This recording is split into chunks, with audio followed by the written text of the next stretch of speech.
ما سه نوع زندگی داریم. یعنی وقتی که بررسی میکنیم و تأمل میکنیم در زندگی ها، سه نوع زندگی داریم: زندگی طبیعی، زندگی غیر طبیعی و زندگی ماوراء طبیعی.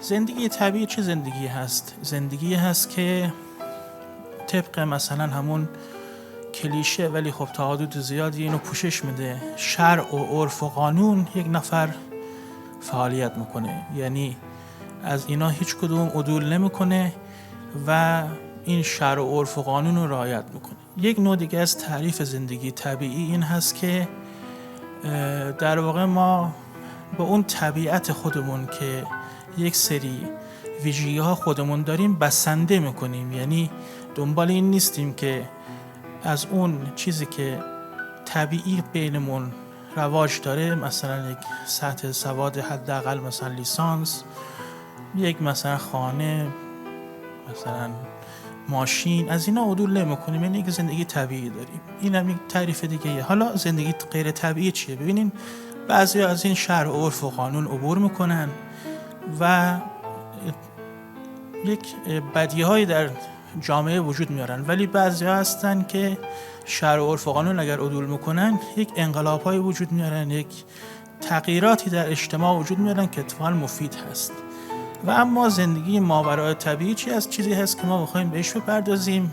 اتفاقا زندگی ماوراء طبیعی برخلاف تصور فقط در زندگی طبیعی و یا در زندگی غیر طبیعی هیچ کدومش نمیتونیم بگیم که خلاصه میشه، بلکه هم افراد طبیعی و هم افراد غیر طبیعی میتونن زندگی ماوراء طبیعی داشته باشن. اتفاقا افراد طبیعی چون به یک سری اصول پایبندن و نمیتونن از اونا گذر کنن، گاهی اوقات زندگی ماوراء طبیعی ندارن و اتفاقا بیشتر افرادی که زندگی غیر طبیعی دارن زندگی ماوراء طبیعی رو میتونن انجام بدن، چون خیلی از اصول رو رد میشن. ولی افرادی که در زندگی طبیعی هستن بهتر میتونن مفید باشن اگر ماوراء طبیعی بشن.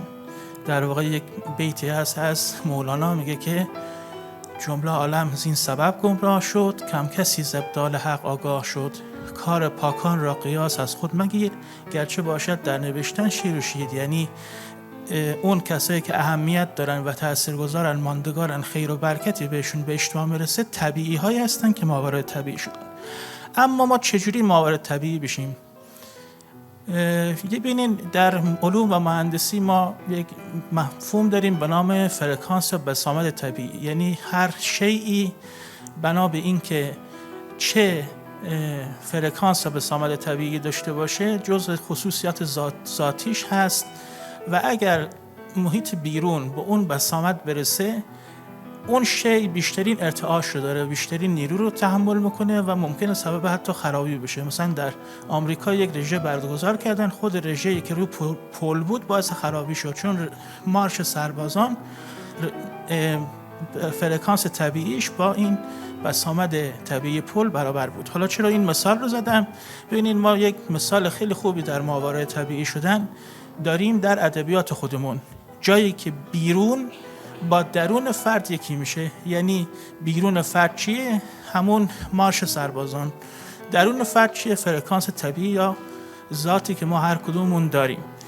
این مثلا مولانا شمس خودش قبلش یک فقیه بود، یک زاهد بود، مسجد منشست مثل یک شیخ معمولی، ولی بعد شمس آمد چیکارش کرد؟ تبدیلش کرد به مولانا. که کتاب دیوان شمس رو وقتی می نویسه تبدیل شده در اثر اون عشقی که به مولانا داره کتابش رو به اون نام می‌نویسه. یا مثلا حافظ اولین غزلش وقتی صادر شد اصلا افراد باور نکردن که این غزل از حافظه، بلکه قبلیار که میشیندن میگفتن اصلا از حافظ اینا نیست. دوش وقت سحر از قصه نجات هم دادن و در آن ظلمت شب آب حیات هم دادن. حالا از سعدی مثال بزنیم، ما باید طالب بیقرار بشیم، یعنی اینکه یک چیزی در وجودمون هی به قول مخمخا کنه، یک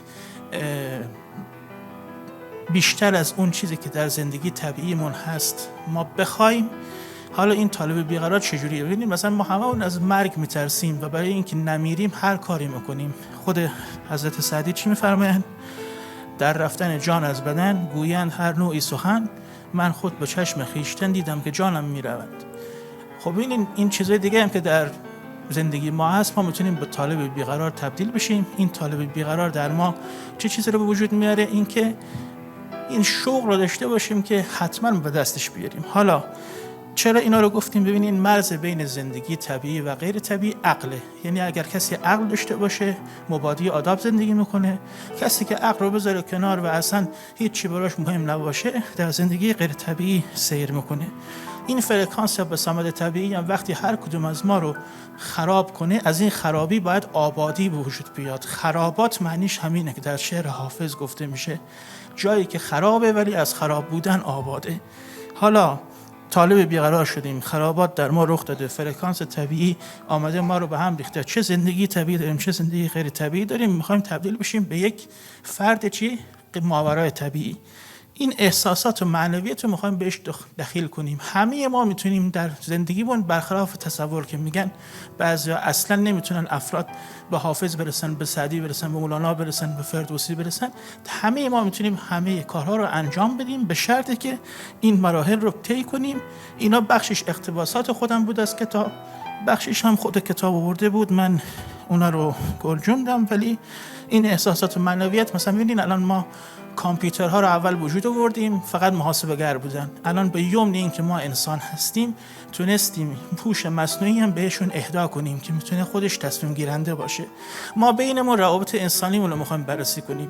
ما انسانایی هستیم که میخوایم به هم احساسات و معنویت هدیه بدیم و فقط در زمینه عقل نباشیم، چون اتفاقا همه از عقل بهره مند هستن. ما عقلانی نمیخوایم با هم توصیه کنیم، میخوایم احساسی و معنویت خودمون رو گسترش بدیم. این احساس و معنویته که هر کسی رو میتونه با استفاده از واژه عشق چیکار کنه؟ برانگیخته کنه، جلو ببره، خراب کنه، از خرابی آبادی وجود بیاره و این طالب بیقرار رو وجود بیاره. چیزای منطقی رو بذاریم کنار، با چیزی که کتاب خودش میگه. ما یک نیمکره داریم، نیمکره منطق، یک نیمکره داریم، نیمکره احساسات. اینا وقتی ما بهمون آموزش شده که همه چیز رو منطقی بررسی کنیم، متاسفانه با نیمکره احساس ارتباط نداریم، یا اینکه نیمکره ها با هم کار نمیکنن. اینا روشاش که در کتاب توضیح میده چیا هستن، مثل مراقبه و مدیتیشن. ما بعد با استفاده از مراقبه و مدیتیشن این چاکراهای مختلف که در بدنمون هست رو فعالشون کنیم. حالا بعد از این همه توضیح که گفتم، کتاب چه کتابی هست؟ کتاب ماورای طبیعی شدن از دکتر جو دیسپنوزا. توصیه میکنم حتما این کتاب رو مطالعه بفرمایید، به این دلیل که همونجوری که در من این تغییر رو وجود آورده. حدود 2 سال مطالعهش کردم، از اون زمانم تعلماتی داشتم در زندگیم و حتی اگه خواسته باشم بیشترم توضیح بدم میتونه 45 دقیقه هم توضیح داشت ادامه پیدا کنه یا حتی بیشتر. حتما اینو مطالعه کنین، چون این تعلمات در ذهن هممون به وجود میاد. همه ما میتونیم به فردی که خودمون دوست داریم تبدیل بشیم، به شرط اینکه بر تمام اعضا و جوارح خودمون امیر باشیم، یعنی مسلط باشیم.